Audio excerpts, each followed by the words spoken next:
মানুষের পা যেখানে আজও পড়েনি, যেখানে সভ্যতার আলো পৌঁছায়নি, সেখানেই লুকিয়ে আছে অ্যামাজনের অজানা রহস্য।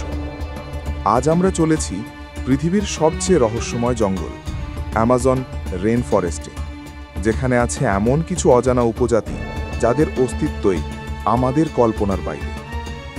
অ্যামাজন রেন ফরেস্ট পৃথিবীর ফুসফুস বলা হয় একে।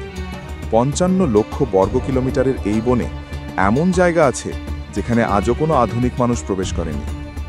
বলা হয় এখানে লুকিয়ে আছে ১০০টিরও বেশি অজানা গোষ্ঠী, যারা বাইরের দুনিয়ার অস্তিত্বই জানে না। ২০০৮ সালে একদল অভিযাত্রী যখন ব্রাজিল পেরুর সীমান্তে হেলিকপ্টার উড়াচ্ছিল, তারা দেখেছিল গাছপালার ফাঁকে একদল মানুষ বর্ষা তাক করে আছে আকাশের দিকে। এরা ছিল ফ্লেচেরোজ ট্রাইব, অর্থাৎ তীরন্দাজ উপজাতি। এরা আধুনিক পৃথিবীকে অভিশাপ বলে মনে করে, তাই বাইরের কেউ এলে তারা তাকে শত্রু হিসেবে দেখে। অ্যামাজন শুধু উপজাতিদের জন্য নয়, প্রকৃতির দিক থেকেও মারাত্মক বিপজ্জনক। প্রতিটি পদে আছে মৃত্যুর ফাঁদ, বিষাক্ত সাপ, জোঁক, নীরব নদীর নিচে লার্কিং করা কুমির আর পিরানহা মাছ।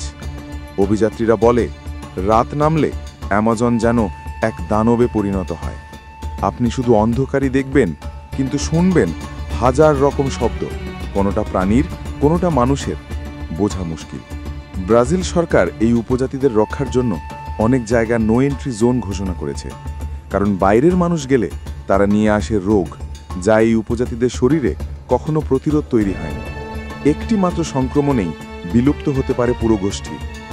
আজও বিজ্ঞানী ও অভিযাত্রীরা প্রশ্ন করেন, আমরা কি এই উপজাতিদের খুঁজে বের করব, নাকি তাদের মতো করেই অপরিচিত রেখেই পৃথিবীর ভারসাম্য রক্ষা করব? কারণ তারা হয়তো প্রকৃতির আসল সন্তান, আর আমরা শুধু কেটে ফেলেছি গাছ, ভেঙেছি নদী, বদলেছি পৃথিবী। অজানাকে জানার ইচ্ছে মানুষের চিরন্তন স্বভাব, কিন্তু সব রহস্য জানার প্রয়োজন কি সত্যিই আছে?